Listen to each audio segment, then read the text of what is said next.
Time is 7:31. I call this August 15th meeting of Yardley Borough Council to order. Please stand for the pledge to our flag.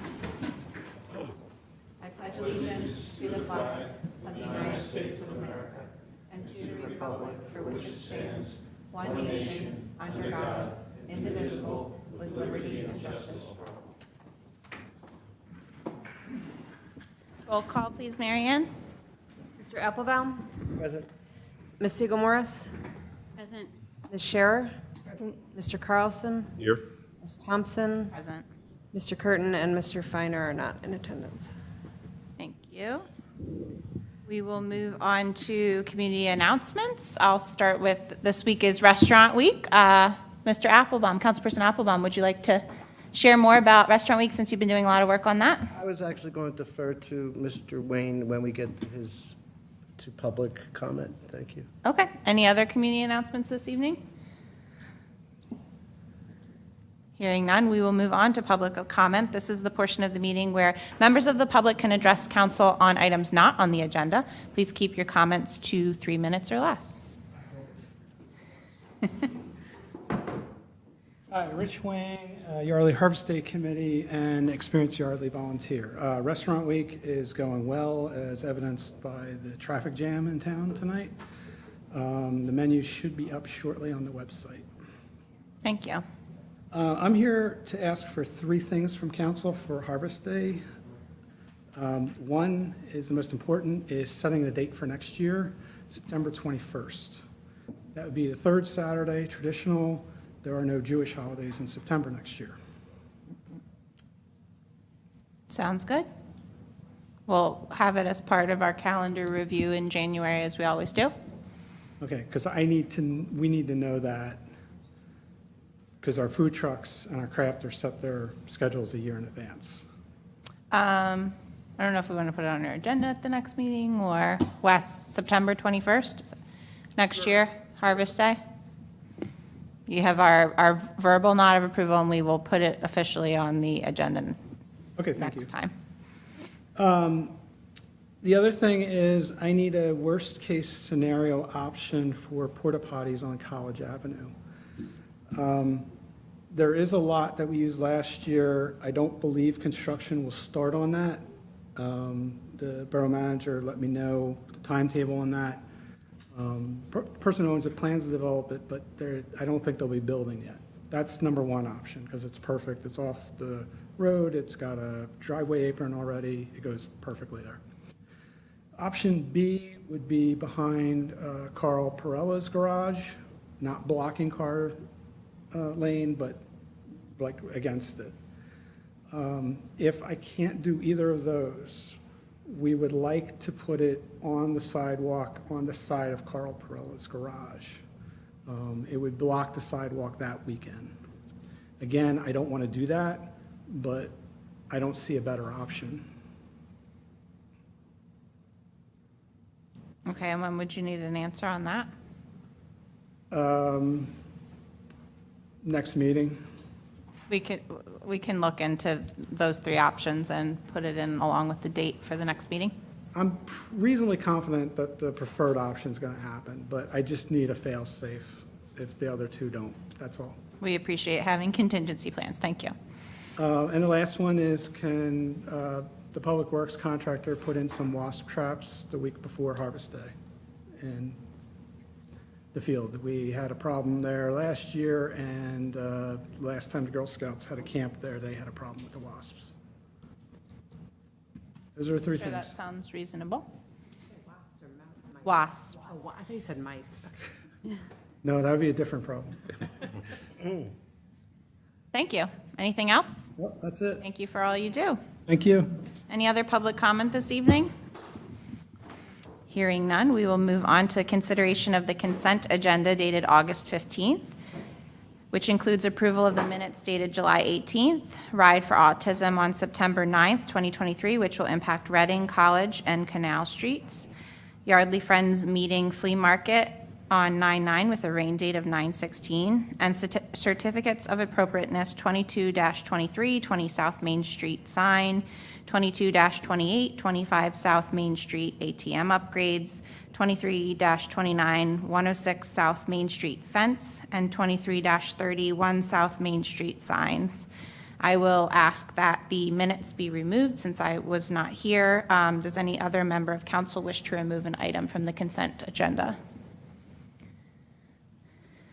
Hearing no requests, is there a motion to approve items B through D? So moved. Is there a second?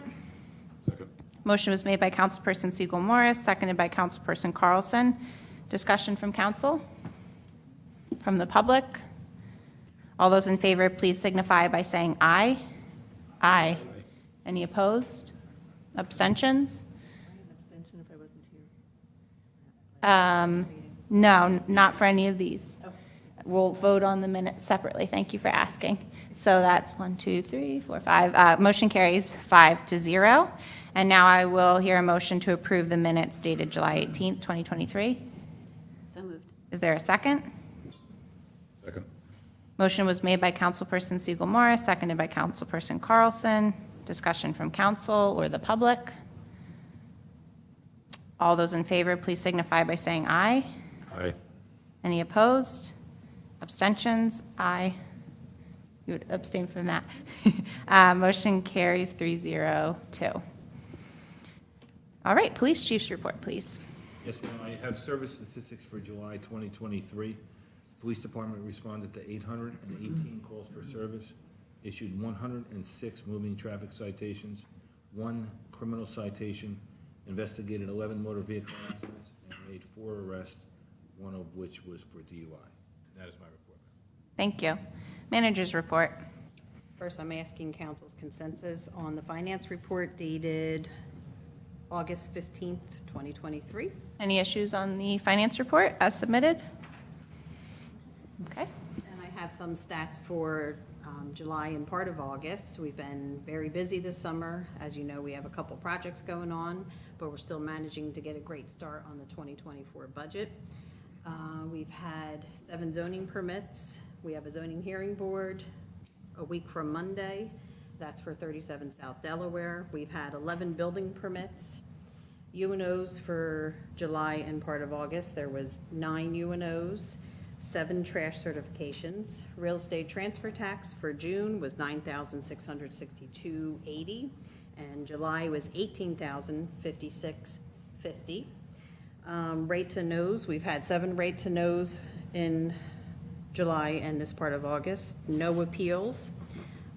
There was 1 appeal that our solicitor was working on that we were billed for, so money for this topic for this month was $2,065. Trash bids are coming in and will be opened on Friday the 18th, so that should be on your agenda for 9/2. And then my next item is just Resolution 2307, which is the traffic signal maintenance agreement that is required between us and PennDOT to say that we are taking care of the intersection traffic signals. And it's something that we should have gotten done probably when we finished the intersection, so a little bit of backtrack, but we got it done, as long as you all agree. Thank you. Do I hear a motion to adopt Resolution 23-07, Traffic Signal Maintenance Agreement? So moved. Is there a second? Second. Motion was made by Councilperson Siegel Morris, seconded by Councilperson Scherer.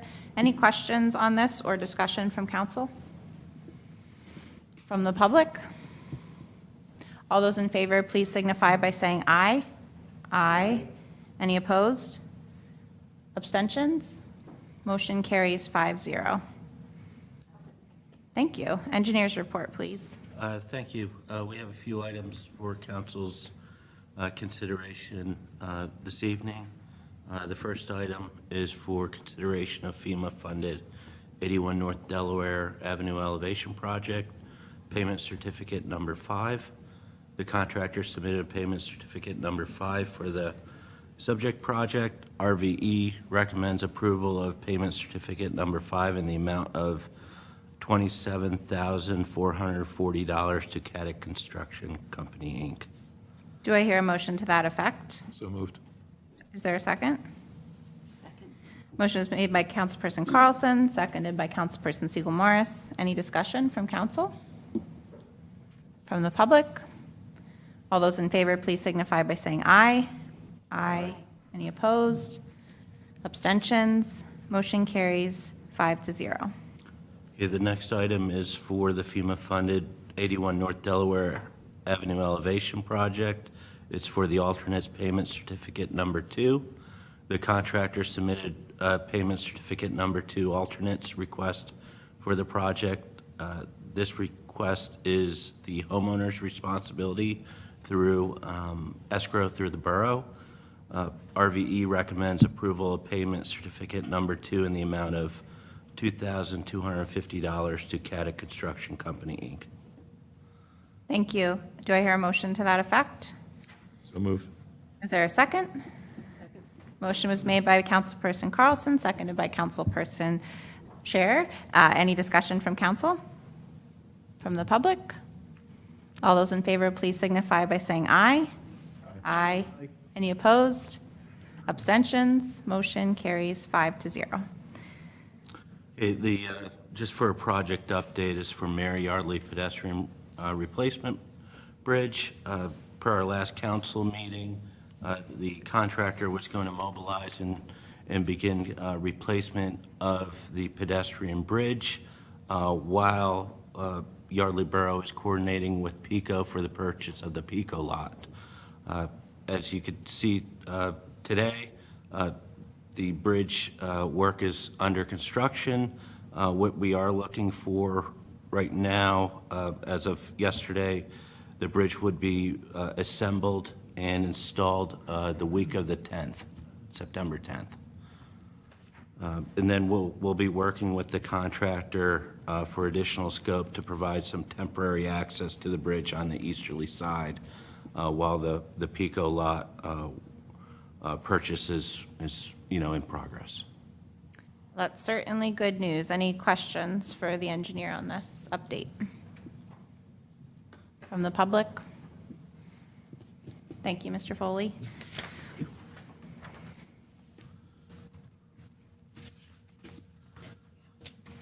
That concludes my report. Okay, great.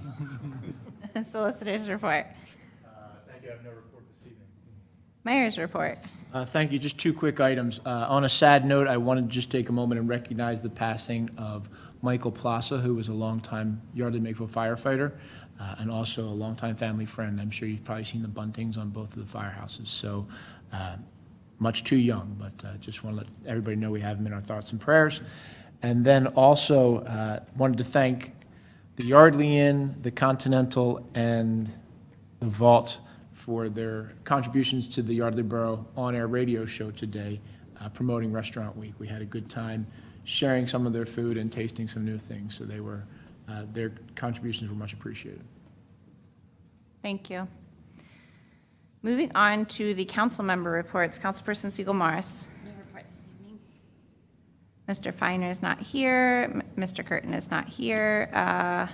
Councilperson Applebaum. No report. Would you mind providing an update on the anti-graffiti ordinance since last meeting? The vote failed, and then the work that you have been doing since then, and kind of what our timeline is, just for the record? Sure. So as you know, the vote to advertise the graffiti ordinance failed, and at that time I spoke to a couple people to get some insight onto how to rework it. And the biggest concern, if I understand the concerns of everyone, was to not penalize residents if they were the subject of graffiti. And so I'm working with Councilman Ori Feiner to rewrite that portion so that perhaps we would consider paying for that, or finding an alternative way to pay for it. And do we think it's possible that we would have a representative from TAG come to our meeting to ask some questions about the designations of which properties they would clean up and which they wouldn't? I was going to, yes, that's a possibility. What I wanted to ask is, do they have to come in person, or are we able to do a remote session with them, like a Zoom call? I think that we should be able to Zoom them into a meeting. If It's they'd just like I don't know- something outside of the meeting time, then we can set that up, obviously, with 3 or less council people. Okay, yeah, it might just be easier for them. Absolutely. Thank you for making that request. No worries. All right, for my report, I want to formally welcome Councilperson Sherry to council and thank everyone for their wonderful work with the appointment process last meeting, and just give you a quick round of applause. Welcome. Take a bow. Given that we do have a new council person, we will be shuffling committees a bit. I'm working on that, and we will have those announcements at the next meeting. And we have, let me make sure I get your last name right, David Killaher from Foster Digital here this evening. And I know there's been a lot of questions about the live stream, so I just wanted to give council the opportunity and the mayor and any staff who might have questions for Dave this evening to go ahead and ask them now. He is here this evening doing sort of a retraining, making sure everything is operating as it should.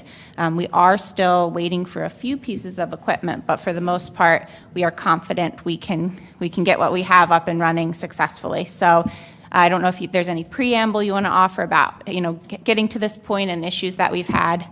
Sure. Again, my name is David Kelleher. My company is Foster Digital Media. I did not do the equipment installation for the facility. It was done by Lero Corporation, who's worked with me in probably 6 of the townships that I manage. I manage the video production in 6 townships, including Lower Makefield, Falls Township, Northampton, and so on. So as far as your equipment goes, I know that you have one piece of equipment that's on back order, but as of right now, we're streaming on Facebook and YouTube. I was in yesterday, and we spent a couple of hours kind of getting all the passwords, usernames right, and now everything's streaming correctly. So the only concern I may have is just the bandwidth, but we're kind of monitoring that and see if that's going to be an issue, but right now, everything seems to be up and running. Thank you. Any questions? Yeah, could you address the bandwidth issue? I don't know as of now. Right now, we are, like I said, we're streaming to YouTube and Facebook. I'm not sure if there was a load on the system as of yesterday when we were trying to test it. We had a couple of failed attempts, but right now, everything seems to be running well, so. I have a question. Sure. Can you comment on other installations that you've done, that you work with? Sure. On the, after it's installed and up and running, are they able to run it themselves? Or they have dedicated people? What's the normal approach that people take to manning the system? Sure. Well, that's what I do. The 6 municipalities that I have, I'm managing those facilities. So I have a crew of four counting myself that go out and do the meetings. Like right now, Lower Makefield's running a meeting, and I have someone covering that meeting. I have to say that it really all changed about the time COVID hit, where you started introducing things like Zoom and some of the other technology and streaming meetings. Because up until COVID hit, not a lot of people were streaming their meetings live to YouTube. It was just basically, it was a feed going right to the cable television channels. But now with all the streams and the YouTube integration, that's where you kind of see having someone managing the meetings is important. And that's what I do for the townships. Could I ask one other question? Sure. So I believe it's Comcast that we're using? Your internet provider? Yes. Is Comcast your internet provider? Right, so that's an asynchronous connection, which means it's slower uploads. Would you recommend, Verizon? or not necessarily, but asking Comcast for higher upload speeds? Sure, and I was talking to, yes, we were talking about that, Westwood, we were talking about that Yeah, earlier. because that's the problem with cable versus Fios. Right, and that's what we were having that discussion earlier. Okay, well, thank you for Yeah, taking. no problem. Do we have better options for the backup recording? So say YouTube fails due to bandwidth, or Facebook fails due to, login issues, whatever it is. What I would like every meeting is, well, at least we have the recording, and do we not get that because we're just streaming and not? No, the equipment that you recently just put in has the ability to record digitally to the hard drive. Okay, Okay. so you'll have a hard drive recording at the end of the meeting. You also have, if your stream connects and you stream, you'll have it on YouTube. You can download the YouTube feed. I think you can also download the Facebook feed. I've just never attempted it, but I think that's also downloadable. Okay, so you have multiple places where that meeting's being recorded, and there is an additional place that right now you're not pushing live to Comcast and Verizon. We did have a conversation about that yesterday where we need to reach out to Comcast and Verizon and make sure we have that connectivity. And then once you go live here, there is the ability to go live to Comcast and Verizon also. Okay. So, yeah, I mean, it's part of your franchise agreement. Your franchise agreement states that they have a governmental channel set aside for you to put maybe a message board and also push your video content out to. So. Okay, thank you. And then I think the last piece of this, which you alluded to, Dave, is that with other municipalities, you continue to have a relationship with them going forward from install, and you kind of run the meetings and make sure. So we do have a quote now on what that would cost the borough. We initially decided not to do that because of costs. We just bought the equipment. But we're revisiting whether that would just be more sustainable for us going forward in terms of staffing the live stream and making sure that it's working correctly. So that should be in your agenda packet in the coming months. Yeah. Just to be clear, though, I did not do the installation of the Yes. equipment, so I manage meetings. That's what I do, but I have a background in the gear, so I know how things work. Absolutely, and we thank you for being here and for being willing to answer questions both inside your scope and kind of outside your scope. Yes? Sure.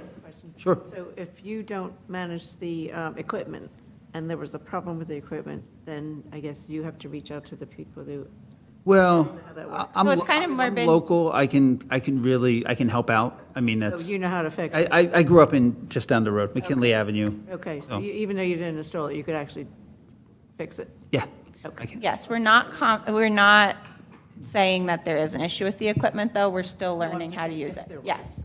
We have contacts, In and the event, yeah. some of them are under warranty, the bigger ticket items. So yes, we have all that information. Yeah, the issues that we had, from what I understand just recently, was just username, passwords, configuration things, but once everything's configured, that shouldn't be an issue. All right, thank you for allowing me to pull you up into the hot seat. I appreciate that. All right, moving on to Councilperson Carlson, who has requested, since we did have a stream failure last meeting, to do a quick revisit on the budget summary, which I think is an excellent idea. So I'm sorry for those who were here, bear with us, but I think this is really important that we get this on the full record. I'll try to be quick. I just wanted to show again where we ended up at the end of June, and I'll add a little more comments because I've seen July numbers too. One of the things we did with the budget this year is we established, obviously, for every account, a budget number for the year, but we went one step further and looked at the past couple years' history and created a budget by month. So we would look at, when do the revenues normally come in, what months are they bunched in, when are the expenses bunched based on, when the snow removal is, when landscaping is, and all that stuff. So we have a monthly budget, and now we have the ability at the beginning of each month, or anytime really, to see how we're doing against that budget going forward. So on the screen, and hopefully on the screen it's at home, is a summary of what it looked like through the end of June, halfway through the year. So versus budget on real estate taxes, occupational tax, per capita tax, business privilege tax, the big revenue sides of the equation, the bigger ones, we're all favorable a bit. And so that's a testimony to some good work on tax collecting, and it's coming in at a little better pace than last year. The end of the year projections is more or less on budget, a little bit favorable based on some projections of what bills are out there and what we can collect. So that part of the revenue is good. The only part of revenue that is a little worrisome is real estate transfer tax. And we knew this going into the year. that it was going to be a challenge. As everybody knows here, with interest rates going up, it makes it a little rougher. So in the first half of the year, we were $28K under budget, and we're projecting to be $48K under by the end of the year. But based on July coming in at $18K, I'm feeling a little better about that. I think we'll probably be closer to 35 or so under maximum on real estate transfer tax. One of the things that's happening is the properties that do sell are selling for a higher number. So our piece of the pie, we get a little bit more revenue per sale because they're higher priced, but not as many sales, obviously. So we've got to watch that one closely. And then we've also seen some favorability in interest earnings, a big thing. And a great thing was done last year, starting about this time last year. We moved our money into the PLGIT, Pennsylvania Local Government Investment Trust, and it's earning 5.25%. And so that's generating very favorable interest earnings. On the chart, you see restricted accounts and non-restricted accounts. Restricted accounts are those where they're designated for a certain task, like the roads or fire or something. So those restricted accounts are running 10K favorable in the first half, expect to be 20K for the end of the year. But then the non-restricted accounts, which means we can use that money pretty much anywhere, we're also running favorable. So we got some good favorability there, and also some favorability in inspection fees. So it's been a little more than we thought we would get on the inspection line, and a few other revenue things running favorable based on some police work. So total revenue is a good story, 73K up in the first half and favorable 23 by the end of the year, at least. On expenses, the tough one is in the consulting world, primarily associated with right-to-know requests, and not so much the request. Those are kind of predicted, the amount of work we have to do on the request. But when there's appeals is when the meter really starts running. That was unfavorable, 22K through June. Could be as much as 40K unfavorable through the second half. But July was a little better, so hopefully that'll fix itself a little bit. Building inspection showing unfavorable 8K. That's because you have more, we pay more from the building inspection costs when you have more inspection fees coming in, so that gets offset by inspection fees. General government and executive accounts running a little bit favorable, and expect to end that way for the year. And then finally, vehicle fuel, which obviously is the fuel for the police department, running favorable. As you all recall, this time last year, gas prices were really bad, and they got a little bit better in the first half of the year. Hopefully, they're not going to go back up too much in the rest of the year. So we expect some favorability there. So overall, the net forecast, while we're favorable a bit here, 52K through June, we may be unfavorable 20K or so, but that excludes the restricted accounts interest. So when you throw that in, we're pretty close to even. And with July's results that I've now looked at, I think we're in pretty good shape for 2023. So our next task now, which we're deep into, is to figure out 2024. We got another year of history behind us, and we're rolling up all the numbers so that next month we can start to have a good preview of what that looks like. Any questions? Okay, thank you. No, this is great, thank you, and thank you to the budget team on all the meetings you've been having for this year's budget. Sounds like it's coming along really nicely. Thank you, Councilperson Carlson. Any discussion items, other business, anything to add to the agenda? Otherwise, I would entertain a moment to adjourn. What did I say, a moment? I'm not sure. So moved. Is there a second? Motion was made by Councilperson Siegel Morris, seconded by Councilperson Scherer. All those in favor, please signify by saying aye. Aye. Aye. Meeting adjourned at 8 p.m.